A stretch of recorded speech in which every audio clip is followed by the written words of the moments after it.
Je vous présente sur ce plateau Jérôme Messinguiral, que vous connaissez peut-être sur la thématique de la médiation de la consommation, mais il intervient aussi sur l'accompagnement des consultants sur les structures et interactions en communication, avec plusieurs types d'interventions d'entreprise. Je présente également Edith Delbray, qui est avocate honoraire, qu'on le sache, et médiateur professionnel, bien sûr, qui intervient en entreprise et qui fait de l'accompagnement d'entreprise dans les situations de crise et dans l'accompagnement des changements aussi, et Aïcha Sangaré, que je ne vous présente plus, qui est ma complice depuis 30 ans, et donc avec laquelle on a développé aussi l'école professionnelle de la médiation et de la négociation, que vous connaissez pour plusieurs d'entre vous. Bonjour, je vois que les bonjours viennent et c'est un vrai plaisir de vous accueillir tous pour pouvoir parler de cette thématique sensible, parce que quand on parle de crise et de changement, eh bien on parle de quelque chose qui parfois peut nous agacer, nous irriter, parce qu'une crise, si c'est une crise d'herpès, si c'est une crise sanitaire, hein, comme on a connu ça, le sujet est quand même fort d'actualité, mais il n'est pas seulement d'actualité, il est le parcours des civilisations, il est le parcours aussi souvent de la manière dont on vit les choses. Alors, est-ce que la crise est un mythe? Est-ce que la crise est une réalité? Ça, c'est vraiment une question importante. Et donc, vous ne serez pas surpris que je vous propose, avant d'instaurer une discussion avec mes amis sur ce plateau, que je vous propose la signature de la profession de médiateur sur ce qui fait la crise, hein, et le changement, sur ce que fait la crise et le changement, et ceux qui font la crise et le changement. Hein. Pour identifier ce qu'est une crise, il est utile de savoir ce qui la provoque. Or, il est constant de constater que les crises n'ont pas une origine universelle, comme on pourrait le croire. Tout le monde n'est pas concerné par une crise. Parfois, l'action médiatique peut faire penser qu'il y aurait une universalité dans une crise, comme on a pu le vivre tout récemment. Hein. Bon, moi, je vais me contenter, là, je ne vais pas revenir sur cette crise qui est toujours un peu latente. On va voir pourquoi c'est latent. Mais je voudrais parler, par exemple, des crises de gouvernance, des crises politiques. Hein. Vous remarquez que ces crises-là ne concernent que les environnements où la gouvernance est exercée. Et donc, c'est significatif. Parce qu'encore, seules les personnes impactées sont en effet concernées par les crises de gouvernance, par les crises politiques. Ça n'a rien d'universel. Les crises financières, par exemple, on en a vécu, et soi-disant qu'on va en vivre de nouvelles. Eh bien, on remarque bien que ça ne concerne en premier lieu que les personnes qui ont provoqué ces crises, et avec des effets sur leur compte. Alors, bien sûr, elles provoquent des dommages collatéraux, ces crises-là. Mais le séisme financier n'impacte que ceux d'un seul secteur, ou de quelques secteurs avec l'environnement. Mais tout ça, c'est très identifiable. Quand bien même la médiatisation aggrave l'effet psychologique et tente à généraliser les considérations en attribuant des effets dommageables à un ensemble plus important. Oui, c'est vrai qu'on peut penser qu'en réalité, la crise, c'est d'abord un phénomène que je viens de dire, c'est un phénomène psychologique.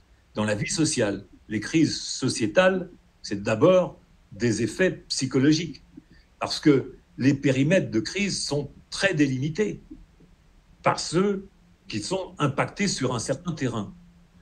Je dirais que ces deux exemples, la crise de gouvernance, crise politique, et les crises financières, économiques, montrent bien qu'en fait, il s'agit d'une affaire de personnes. Ainsi, pour parler de crise, nous pouvons commencer par parler de ceux qui provoquent la crise, de ceux qui vivent la crise, de ceux qui observent et racontent la crise. Autrement dit, de ceux qui font la crise et les crises. Ainsi, je vous le dis, nous retrouvons l'outil d'observation de la profession de médiateur autant pour les crises que pour les changements. La vraie question est de savoir, en effet, comme je l'ai indiqué tout à l'heure, si la crise est un mythe ou une réalité, une invention qui s'appuie sur des émotions pour justifier des décisions, des choix, des orientations et des mesures.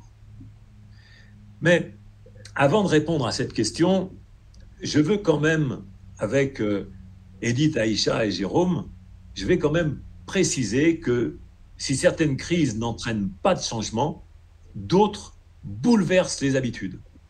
Donc des phénomènes inventés bouleversent nos modes de vie, des fonctionnements économiques, des pratiques techniques. Regardez, aujourd'hui, plus que jamais, nous utilisons des moyens, des médias que nous n'utilisions pas avant.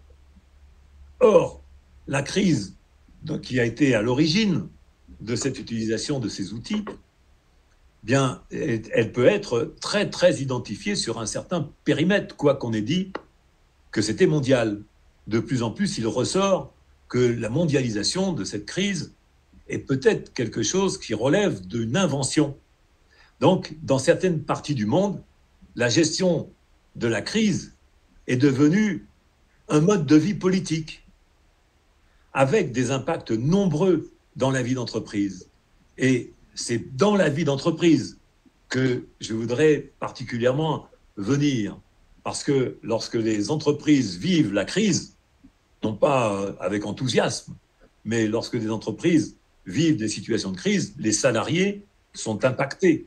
On voit bien que si une crise familiale, par exemple, dans une entreprise familiale, peut provoquer de sacrés changements dans la vie d'entreprise.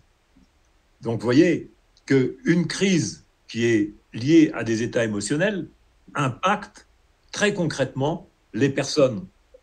Selon la manière dont on vit les relations, on peut avoir une crise ou pas. Selon la manière dont on vit un événement, on peut avoir une crise ou pas.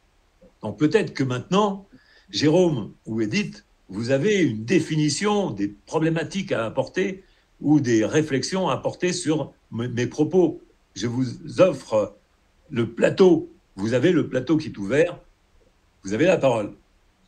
Je te remercie, Jean-Louis. Alors, pour aller dans ton sens et en même temps pour faire un petit décalage, moi, j'aimerais revenir sur le terme gestion de crise. On gère une crise. Alors, évidemment, en entreprise, la gestion, on entend beaucoup parler. Gérer un événement, gérer un incident, gérer aussi les problèmes de communication avec la dégradation de l'image de marque. Notez bien justement que dans ce cadre-là, quand il arrive un bad buzz, la façon de gérer la crise, c'est la façon de gérer les conséquences de ce qui a été dit à un moment donné ou de l'information, qu'elle soit vraie ou fausse, qui est sortie. Donc, on va gérer des conséquences, ce qui ne permet pas de résoudre le problème. C'est un peu le parallèle que je fais avec ce qu'on entend comme gestion des conflits. Gérer un conflit, ce n'est pas le résoudre. On n'en vient pas au cœur du problème et c'est finalement les conséquences et les émotions que ça a pu susciter et les conséquences aussi concrètes qu'il peut y avoir que l'on va traiter et pas du tout la raison pour laquelle il y a eu cette crise, qu'elle soit réelle ou pas d'ailleurs. Alors pour faire le parallèle avec le monde de l'entreprise, mais dans un autre contexte, il y a un film qui s'appelle Ressources humaines où le DRH a invité, voire convoqué l'ensemble des salariés pour expliquer que en ce moment, il y a une crise. Mais il commence par dire « Rassurez-vous, l'entreprise va bien ». L'entreprise va bien, ça signifie qu'elle ne vit pas les conséquences de la crise qui pourtant apparaît être réelle pour le reste du monde. Après avoir dit « Rassurez-vous, l'entreprise va bien », eh bien, il embraye sur la gestion de crise en disant « Néanmoins, la crise économique est telle que tout le monde va devoir se serrer la ceinture. » Donc, on parle de quelque chose qui est rapporté de l'extérieur, qui n'a pas de conséquences réelles dans l'entreprise, et la personne, c'est celle qui fait la crise, finalement, amène sur le sujet cette situation en disant que il va y avoir des conséquences, on va anticiper quelque chose, et vous allez tous subir les conséquences d'une crise qui pourtant n'a pas touché votre entreprise. Là, donc, on est sur quelque chose qui est tout à fait émotionnel, qui n'a rien de réel dans la vie de l'entreprise, puisqu'il l'affirme lui-même. Alors ça, c'était les deux aspects, crise en communication et crise apportée de l'extérieur, alors même qu'il n'y a pas de conséquences. Et il y avait aussi le fait que, on parle de crise là, alors Jean-Louis t'a parlé de crise mythe ou réalité. On a fait plusieurs émissions sur la crise, sur les crises, et je vous invite, pour approfondir ce point précis, à regarder les émissions qui sont sur médiateur.tv. Vous avez plusieurs heures sur la crise et tous les éléments qui sont liés à cette crise, réelle ou imaginaire, et leurs conséquences, la façon dont on peut intervenir. Alors, c'était pour l'instant l'essentiel de mon propos sur revenir sur ce que c'était la gestion de crise. Les mots ont un sens, et quand on utilise gestion de crise, on n'y met pas la même chose que résolution de problèmes. Je vais attirer votre attention là-dessus, mais peut-être, Edith, que tu vas me dire l'inverse. Peut-être pas l'inverse, mais peut-être en complément, tu as dit une chose importante, c'est que les mots ont leur importance. Effectivement, tu as insisté sur la notion de gestion de crise. Mais avant tout aussi, avant de parler de gestion, je pense qu'il faudrait arriver à définir véritablement ce qu'est une crise. Et quand on regarde l'étymologie du mot crise, on voit que crisis du grec ou crisis avec un C, donc du latin, eh bien on voit une évolution dans l'histoire de ce mot. On passe de l'action, à l'origine c'était de l'action, puis ensuite on a basculé vers le choix, la notion de choix, faire un choix, et puis finalement utiliser le mot crise a permis de nommer plus généralement une situation problématique. Et on voit qu'au regard de cette histoire du mot, eh bien, on peut deviner donc l'évolution de l'humanité qui révèle en fait l'approche de la conscience, le phénomène de la conscience, qui est d'un individu en fait qui va agir sans réfléchir, sans penser. Et puis, dans un deuxième temps, cet individu va se rendre compte qu'il a la possibilité de faire des choix. Et puis, dans un troisième temps, eh bien, va examiner un petit peu cette situation et va considérer que peut-être il ne sait pas faire, il ne va pas savoir prendre de décisions, il ne sait pas faire. Et il va faire que ce qu'il sait faire, en définitive, c'est-à-dire pas grand-chose. Et c'est là où on se retrouve dans une ambiance de crise. Et donc, avec une absence de connaissance, une absence de réflexion, et avec un fond bien évidemment très émotionnel, on va faire de la gestion de crise parce qu'on ne sait pas faire autrement et qu'on va travailler sur les conséquences et non pas sur les causes et réfléchir sur les causes. Alors Edith, si tu veux bien, je pourrais rajouter quelque chose à ce moment-là sur le fait que je vois, il y a une personne qui intervient qui s'appelle Céline Rochet, qui dit que la gestion de crise est autant un travail de prévention que d'accompagnement pour en limiter les effets. En fait, déjà, il faut accepter l'idée que la crise est quelque chose de réel. Quand on parle de gestion de quelque chose, d'une situation, encore faut-il se dire que nous sommes dans une réalité. Et on n'a pas résolu la question de savoir si c'est une réalité. Quand on dit cette réalité, c'est quelque chose de tangible pour tout le monde.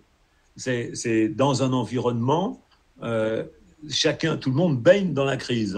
On peut se dire ça, mais en réalité, il y a des gens qui ne passent au travers de la crise comme s'ils pouvaient passer au travers de la pluie sans être mouillés, comme passer entre les gouttes. Mais de fait, la crise, c'est pas une pluie. C'est-à-dire qu'en fait, on peut passer au travers des effets de la crise. Donc, c'est pas une réalité. Tu disais bien que c'est une affaire d'émotion.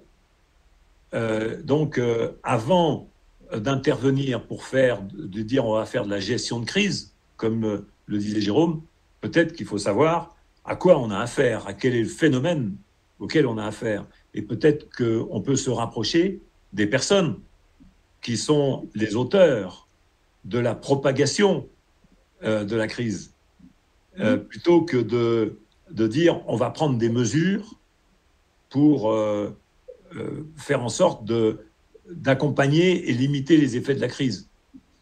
Parce que c'est donner une réalité à ce moment-là, à la crise. Or, dans ta définition, j'ai pas entendu que c'était une réalité.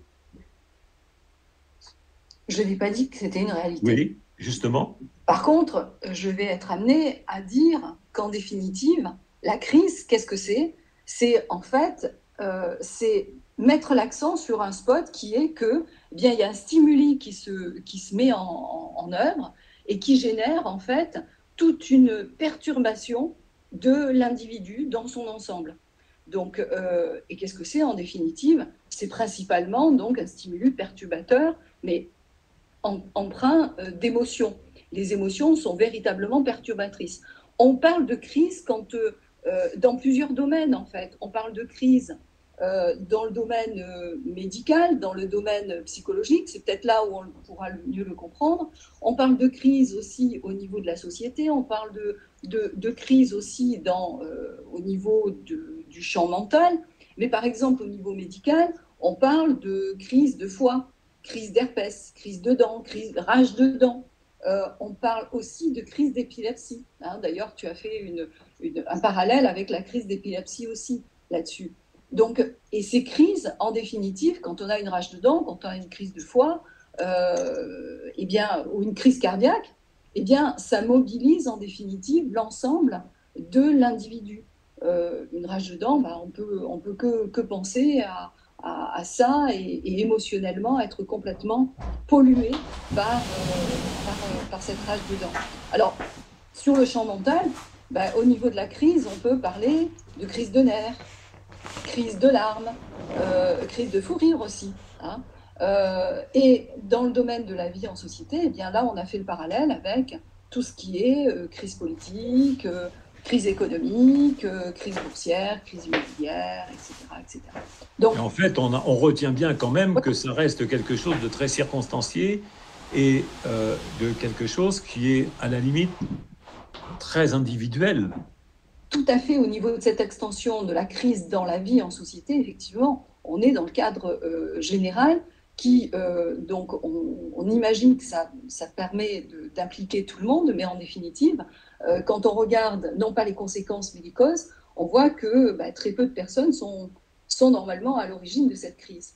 Et la crise, en définitive, qu'est-ce que c'est? Eh bien, c'est en fait une montée en force des émotions qui va se faire par une personne, mais aussi par 10 000 personnes, tout un ensemble de personnes. Et Jérôme, dans une émission d'ailleurs, toi-même, tu avais parlé de points paroxystiques au niveau des émotions. Et c'est ça, c'est-à-dire que c'est les émotions plus au sein d'un individu, mais aussi au niveau d'un ensemble d'individus, qui fait qu'il y a un sentiment, hein, un ressenti, un sentiment de panique, de quelque chose qui sort de l'irrationnel, en fait, de l'irraisonné, et qui emporte un individu et peut-être un ensemble d'individus, comme on l'a vu dans le cadre de la dernière crise, notamment qu'on a vécue depuis 2 ans et demi. Hein.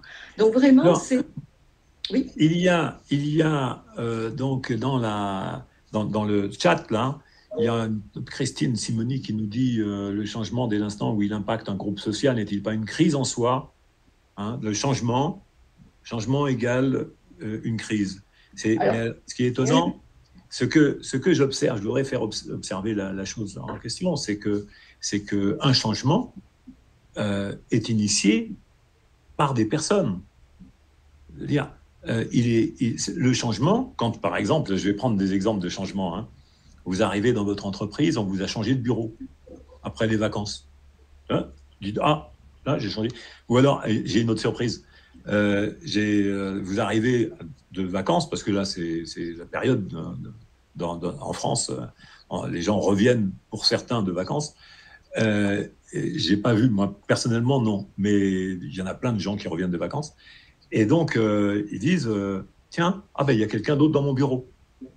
Ou alors, il y a une autre situation, tiens, l'entreprise n'a pas fait suffisamment de bénéfices, elle n'a pas fait suffisamment de chiffre d'affaires, j'ai une mauvaise nouvelle pour vous, ou une bonne, ça dépend. Vous êtes licencié. Désormais, à partir du mois prochain, vous pourrez trouver un emploi qui vous conviendra mieux que celui que... Bon. Alors, c'est un changement qui peut provoquer des crises selon la manière dont c'est vécu. Et c'est bien ça dont il s'agit. C'est selon la manière dont c'est vécu. Et dites-vous bien une chose, c'est que le changement, moi je me souviens d'un slogan politique qui disait « le changement, c'est maintenant ». On n'a rien vu, hein. Mais c'est bien initié par des personnes. Donc un changement, c'est une décision. La question, elle est de savoir comment on intervient. Parce que c'est la question comment on intervient. Ben déjà, la première des choses à savoir, c'est si le changement apporté est opportun.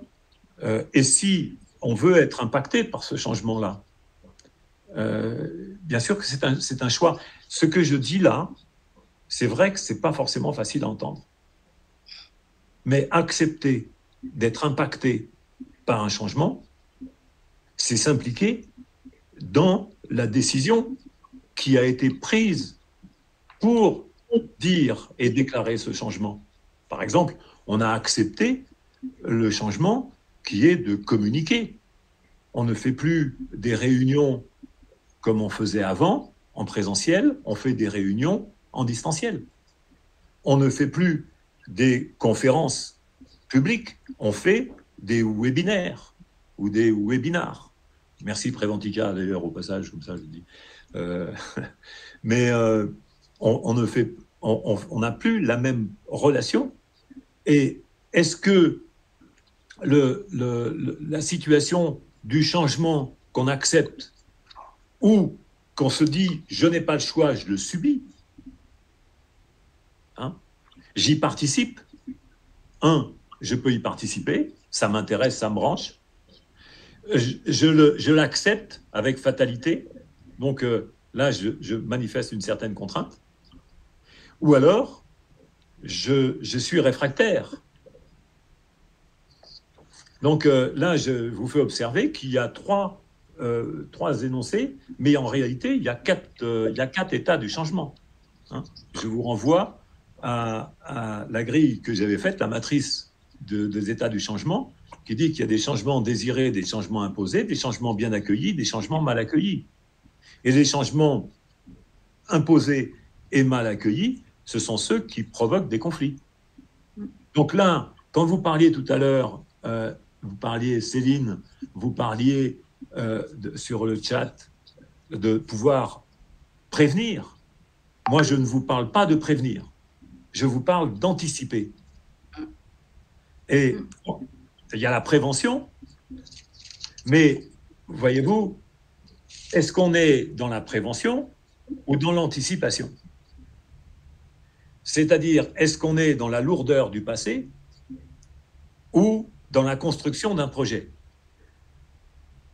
C'est très différent, cette approche. Donc, on peut avoir une approche d'anticipation en se disant, attends, dans quelle situation est-ce que je me suis fourré? Ou dans quelle situation ai-je été potentiellement fourré? Je suis fourré dans un changement qui est imposé avec un mal vécu. Là, il va y avoir un conflit, il va y avoir une crise sociale. C'est très clair. Il y a un potentiel de crise aussi dans les changements imposés et acceptés, bien accueillis, mais avec quand même un peu de réticence, parce qu'il est imposé. Il y a un potentiel aussi dans les changements que je voulais, mais qui ne me font pas plaisir, en raison de l'emballage, en raison de la manière dont les choses sont posées. Donc là, il y a une crise possible aussi. Donc, vous voyez, le changement, le changement et la crise sont liés selon la manière dont les choses sont vécues. Et c'est là où il y a vraiment quelque chose à faire, c'est-à-dire, c'est pouvoir faire participer les personnes en amont aux décisions. Parce que c'est la décision du changement qui est en réalité très concernée. Et je vois que Edith ou Jérôme ont quelque chose à ajouter. Jérôme? Ah oui, parce qu'en fait, on a tourné un petit peu autour du pot. Finalement, ce qu'on est en train de dire, c'est que pour que la crise ne soit qu'un changement, il faut qu'au démarrage, le management prenne en compte ça et fasse participer, adhérer les personnes au projet de l'entreprise ou au contraire permettre aux personnes qui ne se reconnaissent pas dans le projet de pouvoir s'en séparer. L'idée est plus de l'accompagnement individuel sur la réalité. Est-ce que c'est quelque chose qui fait du sens pour moi, ou est-ce qu'au contraire, c'est quelque chose qui est en contresens avec moi? Est-ce que ce changement qui me semble être imposé peut être accepté? Alors, si on anticipe ou si on prévient, ça ne va pas être la même chose, mais si on, dès le départ, comme tu le disais, si on commence à travailler avec tout le monde pour que le projet soit porté par tous, le changement est beaucoup plus simple à mettre en œuvre. Et on ne tombe pas dans une crise. J'ai vu qu'il était marqué, il faut se préparer aux crises. Mais non, il faut se préparer à la qualité relationnelle. Bien sûr. Il faut se préparer au projet collectif, il faut se préparer à travailler ensemble avec un objectif commun ou à développer des compétences qui permettent de pouvoir travailler sans générer de conflits et sans générer de crises. C'est un petit peu ce que je voulais... C'est très important ce que tu me dis là. Mais tu veux poursuivre? Non, en fait, j'allais passer la parole parce que je voyais Edith qui levait la main. Donc, alors, Edith. Moi, j'allais dire, c'est toute la relation en fait entre la crise et le changement. La crise, c'est vraiment, on voit que c'est vraiment un stimuli fait d'émotions. Hein. On grossit les choses. Comme tu l'as dit, c'est un point paradoxistique. Mais en définitive, on parle de changement aussi. Ce changement, en fait, on voit que toute crise nécessite peut-être ou pas un changement, et qu'un changement n'est pas nécessairement fait ou induit une crise. Et comme tu l'as dit très justement, donc Jean-Louis, tout est fait en fonction de la perception qu'on a par rapport à ce changement, ce que l'on veut ou ce que l'on ne veut pas, et quel sens on doit donner effectivement à l'orientation de nos décisions. Mais à propos de ce changement, moi j'allais dire que le changement, en fait, il est au quotidien. On parle comme si c'était quelque chose d'exceptionnel, mais en fait, notre quotidien est fait de changements. Et est-ce que pour autant on vit des crises? Est-ce que pour autant on prend vraiment d'un point de vue émotionnel des choses au quotidien d'une façon difficile? Un individu, n'importe lequel, par exemple un opérateur sur une chaîne de fabrication, ça peut être un manager, ça peut être une secrétaire, fait régulièrement les mêmes fonctions, les mêmes tâches, tous les jours. Qu'est-ce qui change? C'est la relation, c'est l'ambiance, c'est la relation à l'autre, c'est la relation à soi-même, c'est le fait d'être pas bien ce jour-là, c'est le fait de ne pas être bien avec l'autre, c'est le fait d'avoir des imprévus qui nous bousculent, nous chamboulent. Et c'est ça qui fait aujourd'hui que le rapport à ce changement est parfois difficile. Et en fait, très clairement, Taïcha, tu veux très clairement, je vais quand même dire, il y a des personnes qui disent qu'il faut se préparer, comme le disait Jérôme, qu'il faut se préparer à la crise. Hein, quoi. C'est Céline qui alimente cette réflexion, qui dit le changement, en fait, la crise, hein, c'est quelque chose qui semble inévitable dans la vie en société. D'ailleurs, c'est ce qui est souvent dit. C'est inévitable, il y a toujours des crises. Et donc, il faut s'y préparer. Alors, il y a différentes manières de se préparer à des événements. C'est vrai que quand, par exemple, si vous avez des enfants, vous savez que les enfants, c'est quand même des soucis dans la vie. Hein. C'est des soucis, c'est des problèmes, hein, parce qu'en fait, c'est leur avenir, quoi. Puis, vu l'état dans lequel on va laisser la planète, si vous avez écouté Aurélien Barraud au MEDEF, vous avez tout de suite compris que le MEDEF, il n'aide pas vraiment tout le temps à faire des choix très éclairés pour que la planète reste dans un bon état. La planète qu'on va laisser à nos enfants n'a jamais été autant polluée que maintenant. Jamais il y a eu autant de problèmes de plastique dans les océans. Les poissons, ils ont plein de particules de plastique. Enfin bon, jamais on n'a pas hérité d'une planète aussi pourrie que celle qu'on va laisser. Je cite Aurélien Barraud. Je pense que, je ne sais pas pourquoi, mais je pense qu'il a quand même le sens de l'observation. Mais il a été un peu considéré comme le fou du roi. Il a été applaudi par les gens du MEDEF, qui sont bonne conscience. Maintenant, ils sont tournés vers la poursuite de leur activité de crise. Alors, on peut se dire, ben oui, qu'est-ce que je viens de dire, en fait? Ben, ce que je viens de dire, c'est que la crise vient de la gouvernance dans la crise sociétale. Ben oui, C'est-à-dire que c'est la gouvernance qui manage la crise. Et dès lors que l'on adhère, du point de vue de la gouvernance, eh bien, on se dit, les crises, il y en aura tout le temps. Mais c'est faux. La crise, c'est pas quelque chose qui est inscrit dans la vie de l'humanité. Hein, parce qu'on peut prendre des parallèles en disant le docteur Knock, il a toujours dit qu'un malade, c'est un bien portant qui ignore qu'il va être malade. Hein. Tout bien portant est un malade qui s'ignore, autrement dit.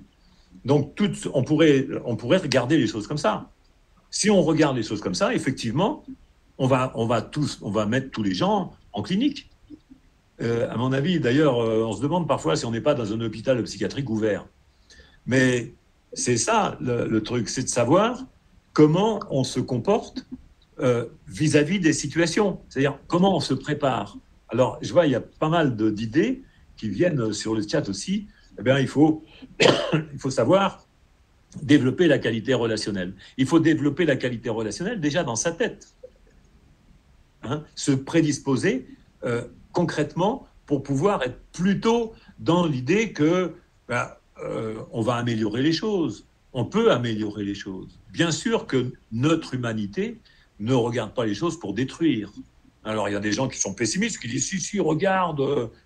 Mais il y a plein d'actions qui sont faites pour justement contrecarrer des déviations, des problèmes d'orientation. Et c'est ça la démarche que l'on peut adopter, que l'on a adoptée, c'est celle de promouvoir une autre pensée. Et sans être naïf, pas du tout. Parce que ceux qui disent « Ah, on peut améliorer les choses », pourraient être considérés comme étant des naïfs. Tandis que ceux qui se disent « Attends, regarde comme c'est grave la situation », alors eux, ils sont réalistes. Mais c'est pas vrai. La réalité, elle est pas dans une situation de crise. La réalité n'est pas une crise. La réalité, c'est vrai que c'est une évolution. On change, on évolue, on s'adapte, on crée des outils qui ne sont pas des outils de changement. C'est des outils de changement de comportement pour nous. Mais la réalité reste telle qu'elle est. Et c'est ça qu'il faut réussir à voir, que la réalité reste telle qu'elle est, tant que l'on est nous-mêmes prédisposés à regarder d'une manière circonstancielle, situationnelle. Regardez que, par exemple, ces outils informatiques, qu'est-ce qu'ils ont fait pour notre vie? Eh bien, ils ont arrangé quand même, amélioré pas mal de choses. Il y a des gens qui disent « Oui, mais tu te rends compte, les enfants regardent le téléphone ». J'ai toujours entendu les vieux, hein, excusez-moi pour mes cheveux blancs, les vieux dire que les jeunes de maintenant sont toujours pas comme on était avant, on était vachement plus naturels. Mais ils sont tout aussi naturels aujourd'hui. Ils utilisent les outils qui sont à leur disposition. Ça ne les empêche pas de vivre, de faire du sport, de partager, de vivre entre copains. Il y a des rêves comme jamais, des fêtes extérieures comme jamais. Bien évidemment que la vie reste telle qu'on peut la définir. Attention, c'est vrai qu'il risque d'y avoir des dérives. Mais ces dérives-là ne sont pas graves si on ne les aggrave pas par l'idée, par l'imagination, par la pensée qui aggrave, par la pensée qui fait qu'on donne l'accent, on met l'accent sur l'idée qu'il y aurait un problème et qu'il faudrait trouver la solution. Il faut arrêter de penser comme ça. C'est-à-dire que, par exemple, je citais Aurélien Barraud, hein, qui disait que l'humanité est le problème. Mais non, ni nous sommes la solution, ni nous sommes le problème. Nous sommes la vie. Et dans l'entreprise, dans les organisations, on le voit bien, c'est ceux qui participent et qui animent, on le voit dans notre propre organisation. Ceux qui participent au projet, ceux qui contribuent, eh bien, se sentent bien et développent des idées nouvelles. Et c'est en ne subissant pas l'idée que les autres nous disent qu'il y a une crise et qu'il faut se conformer et s'adapter au changement. Il suffit d'intégrer ce qui se passe. Et c'est vrai que ce que je dis là peut paraître complètement impertinent, parce qu'il y a des gens qui subissent, mais c'est parce que leur pensée est orientée dans le subir. Et pas dans l'intégration. Alors, Aïcha, c'est à toi là, que revient les moments. Je vous ai sagement depuis tout à l'heure et effectivement, je vous laisse présenter un peu tous les aspects de notre discipline. Tout ce que vous avez évoqué, effectivement, est lié à la crise et au changement, à un changement de paradigme aussi, une autre manière de voir les choses. La médiation professionnelle, qui est notre discipline, qui s'est développée, qui est l'exclusivité de l'école. Il y a une école aujourd'hui, puisqu'il s'agit, au travers de tout ce que vous avez présenté, d'avoir des outils. Nous avons, nous, depuis le début de la crise qui est nommée Covid, et comme vous l'évoquiez tout à l'heure, c'est une question de perception. Il se trouve que nous avons, nous, déjà travaillé sur tous ces aspects depuis plus de 20 ans. Donc, ce que vous évoquez est un sujet qui est récurrent chez nous et qui fait l'objet de recherches en permanence et qui nous permet, en tant que spécialistes du changement, d'évoquer cet aspect, cette vision, en tout cas, de la crise. Remettre l'humain au cœur du système a été aussi, je dirais, les objectifs du développement de la médiation professionnelle. Et donc, le paradigme que nous proposons, c'est le paradigme de l'entente, de la qualité relationnelle, de l'anticipation, et non pas du conflit. Notre sujet est la relation, et nous travaillons sur la qualité relationnelle. Et aussi, tant qu'à faire, nous avons un certain nombre d'outils pour identifier la dégradation de la relation qui est nommée communément conflit. Mais en réalité, nous avons travaillé sur l'aspect émotionnel des situations. Nous sommes des spécialistes de la résolution de problèmes. Et donc l'école, qui a l'exclusivité, dont le projet a été de faire émerger cette nouvelle profession de médiateur, mais qui a une instrumentation, des outils spécifiques au travers de la médiation professionnelle et de l'ingénierie relationnelle. Et nous outillons tous les secteurs d'activité. Cette approche est une approche qui permet à chaque personne de s'impliquer, de ne pas subir, justement. Donc, tout est une question de perception, tout est une question de compétences relationnelles, justement, parce que nous avons identifié depuis toutes ces années, Jean-Louis, tu sais bien, qu'en fait, finalement, nous n'avons jamais appris à être en relation. Et donc, il est important aujourd'hui d'apprendre les fondamentaux des mécanismes relationnels, les fondamentaux de la qualité relationnelle, de l'entente et de l'entente sociale. À ce titre, nous avons des solutions. Nous avons des formations. Nous devons définitivement accepter d'apprendre à être en relation et d'apprendre à être en relation pour s'entendre. Et l'école a un certain nombre de formations, une formation complète pour devenir médiateur professionnel, mais aussi un certain nombre d'outils, des formations courtes qui sont des compétences des médiateurs professionnels pour justement instrumenter, accompagner les personnes dans la manière de percevoir les situations. Alors, Aïcha, est-ce que je voudrais, parce que le temps passe à une vitesse incroyable. Tu as fait une sacrée pub, là, quand même. Il y a aussi la notion de la maîtrise du temps et de la, on ne va pas dire gestion du temps, mais la notion de temps est un sujet important aussi dans les relations et au niveau sociétal. Alors, merci de ce moment où, en fait, tu invites clairement, les personnes à suivre des formations. Le PMN présente l'approche, Jean-Louis. Oui, c'est normal. Et après, il faudra que les gens aillent sur le site. Ils peuvent s'entraîner, il y a du e-learning, il y a même un e-learning où ils vont pouvoir découvrir tous ces outils que vous avez évoqués, parce qu'en réalité, vous avez abordé un certain nombre d'outils que nous enseignons, qui permettra à toutes les personnes, toutes les organisations d'avoir des outils. On a des dispositifs pour mettre des dispositifs d'anticipation aux problématiques relationnelles. Donc, je vais te laisser avancer. Il y a une annonce qui est faite là sur le chat. Là, je vous laisse la lire, parce qui va dans le sens de ce que vous propose Aïcha, évidemment. Donc, je signale quand même au passage que Edith intervient dans des entreprises et puis d'accompagnement d'entreprises pour ce qui est de l'intégration, de la qualité relationnelle, justement pour faire face à des situations qui pourraient être vécues comme des crises ou des changements, mais qui permet aux personnes de participer aux décisions, de discuter, d'être impliqués et de voir que les salariés peuvent mieux vivre la vie d'entreprise sans être affectés. Bien sûr que parfois, il y a des conséquences, il y a des phénomènes externes qui peuvent faire vivre des situations comme étant des situations de crise. Alors, je voudrais terminer par, moi, vous raconter une petite histoire. une petite histoire que vous connaissez peut-être, parce que évidemment, il y a toujours des gens pour connaître des trucs que je raconte, surtout ceux qui m'écoutent habituellement. Mais celle-là, je ne l'ai pas racontée. Et donc, mais je l'ai racontée peut-être à des personnes proches. Alors, c'est pas la peine de dire ouais, on la connaît déjà. Mais il y a des gens qui sont aussi très très éduqués, hein, et puis qui ont lu, par exemple, la métaphore des porcs épics de Schopenhauer, Arthur. Hein, vous connaissez. Donc, je vous cite cet exemple, hein, parce qu'il y en avait certains qui pourraient croire que j'allais raconter une fable de La Fontaine, etc. Non. Non, la métaphore des porcs épics. Vous savez ce qui se passait? Ben voilà, Schopenhauer dit que par une froide journée d'hiver, un troupeau de porcs épics, hein, pas des hérissons, hein, des porcs épics. Donc on voit tout de suite des pics comme ça, des trucs comme ça, très très hérissés, qui s'étaient mis en groupe serré.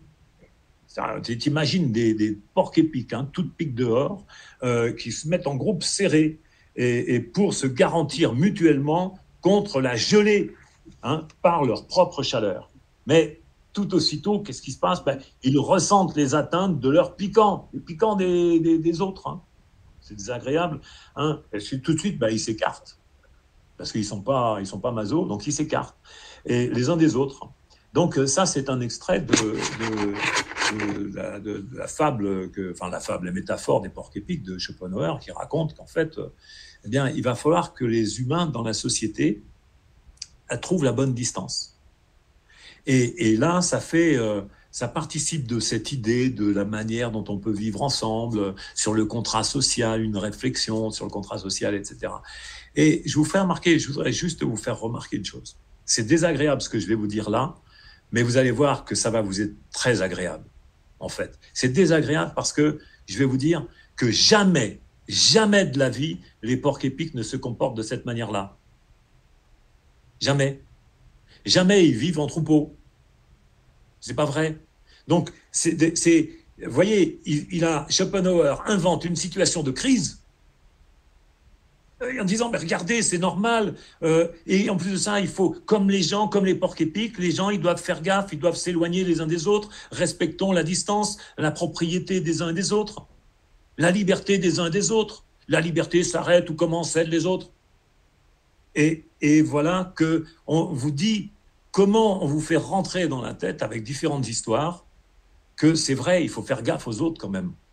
Hein, porter un masque, ça peut être... ne portez pas des pics. Pour ceux qui suivent la formation de médiateur, hein, les pics, ça va vous dire quelque chose. Mais voilà, donc les porcs épics, on serait tous des porcs épics. Mais c'est pas vrai, parce que en fait, les porcs épics ne vivent pas en troupeau. Et puis, en plus de ça, je vais vous dire un autre truc, c'est que par les froides journées d'hiver, les porcs épics, ils ne sont pas là parce que les porcs épics, ils vivent que dans les endroits chauds. Ils ne sont pas fous. Donc, voilà comment on fabrique une histoire, on fabrique une métaphore, qu'on généralise et qu'on envoie, et que tout le monde se met à discuter. Tout le monde se met à discuter de la situation problématique du porc épic. Or, il suffit de dire, mais cette histoire-là, elle ne tient pas la route. Désolé Arthur, tu peux remballer cette histoire. Il n'y a pas de situation grave entre les porcs épics. Même si c'est une métaphore, c'est plutôt une métaphore. Hein, j'ai créé ce mot-là pour tous les gens qui inventent des métaphores qui ne tiennent pas la route. Donc, attention à ces discours sur la crise. Oui, c'est vrai, ça ne résout pas complètement les problèmes qu'on peut rencontrer. Et donc, pour ça, c'est vrai, la proposition qui est faite, c'est de vous dire, formez votre environnement, discutez avec votre environnement sur la qualité relationnelle. Bien sûr que nous, on est des vendeurs de formation, et il faut quand même être objectif. Mais moi, je vous le dis, propagez la qualité relationnelle, retirez les idées de fatalité de la tête des gens, de votre tête. C'est pas une fatalité, l'idée de se dire je vis une situation de crise. C'est retirer cette idée et voyez que la réalité, elle est quand même souriante, elle est quand même sympa. La vie, elle peut être vue autrement. Alors, on peut vous raconter l'histoire du verre à moitié vide, à moitié plein. hein, l'histoire du cheval, du cheval des deux héritiers qui arrivent dans une étable et puis qui sentent que oh, ça pue. Il y en a un qui dit oh ça pue, oh, moi je me casse de là. L'autre il se dit mais si ça pue à ce point-là, c'est que en fait la merde est fraîche et le cheval ne doit pas être très loin. Hein. Donc l'héritage est là. Et voilà, il y a différentes manières de voir les choses. Et c'est pas la réalité qu'on vous fait voir quand on insiste sur le vocabulaire de la crise. Oui, le terme existe, l'idée existe, mais c'est une expérience d'idée, c'est une expérience de pensée. La crise, c'est une expérience de pensée. C'est-à-dire qu'à un moment donné, quand on prend de la hauteur de pensée, c'est-à-dire quand on réussit à s'extraire de ça, eh bien on constate qu'il y a plein de mots qui nous font rentrer dans l'imaginaire des autres.